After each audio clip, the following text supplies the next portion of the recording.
Film ഗാരേജിലേക്ക് ഇവർക്കും സ്വാഗതം. Kerala box ഓഫീസിനെ സംബന്ധിച്ച് കഴിഞ്ഞ ഒരുപാട് ആഴ്ചകൾക്ക് ശേഷം ഏറ്റവും മികച്ച ഒരുപാട് സിനിമകൾ റിലീസ് ചെയ്യാനായിട്ടിരിക്കുന്ന ഒരാഴ്ചയാണ് എന്ന് പ്രതീക്ഷിക്കുന്ന ഒരാഴ്ചയാണ് ഈ ആഴ്ച. ജൂലൈ 26-ന് 5 സിനിമകൾ കേരള ബോക്സ് ഓഫീസിൽ ഉൾപ്പെടെ റിലീസ് ചെയ്യുന്നു.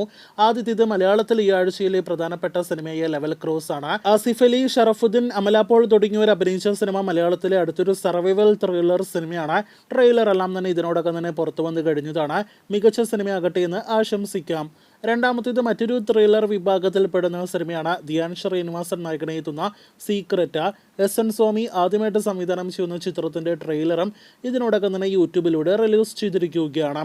ഈ ആഴ്ച റിലീസ് ചെയ്യുന്ന കേരളത്തിലെ അടുത്തൊരു വമ്പൻ തമിഴ് സിനിമയാണ് രായൻ. ധനുഷ് സംവിധാനം ചെയ്ത് നായകനെത്തുന്ന സിനിമയുടെ ഓൺലൈൻ ബുക്കിംഗ് ഇന്ന് ആരംഭിക്കപ്പെട്ടിരിക്കുകയാണ്. ഇപ്പോഴത്തെ സിനിമയുടെ ആദ്യ ദിവസത്തെ അല്പസമയം മുന്നുള്ള പ്രീസെൽ കണക്കുകൾ പുറത്തു വരുമ്പോൾ 1,80,00,000 മുകളിലേക്ക് സിനിമയുടെ പ്രീസെൽ എത്തപ്പെട്ടിരിക്കുകയാണ്.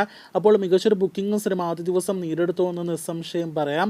ഇതിനിടയിൽ കേരള ബോക്സ് ഓഫീസിൽ ഗോകുല മൂവീസ് റിലീസിനെത്തിക്കുന്നത് കൊണ്ട് മികച്ചൊരു സ്ക്രീൻ കൗണ്ട് സിനിമ നേരിടുക്കുമെന്നാണ് നാം മനസ്സിലാക്കുന്നത്.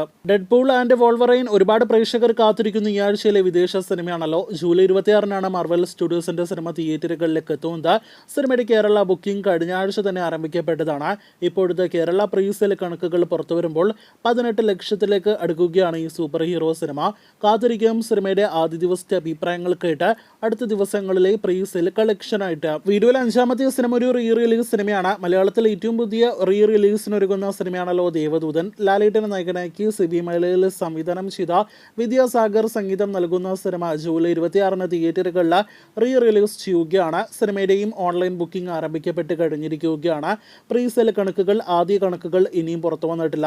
എന്തായാലും കാത്തിരിക്കാം ദേവദൂതന്റെ റീ റിലീസിനായിട്ട്. ഈ പറഞ്ഞ 5 സിനിമകളിൽ നിങ്ങൾ കൂടുതൽ പ്രേക്ഷകർ തിയേറ്ററുകളിൽ കാണാൻ ആഗ്രഹിക്കുന്ന സിനിമകൾ ഏത്? താഴെ കമന്റായിട്ട് രേഖപ്പെടുത്തൂ.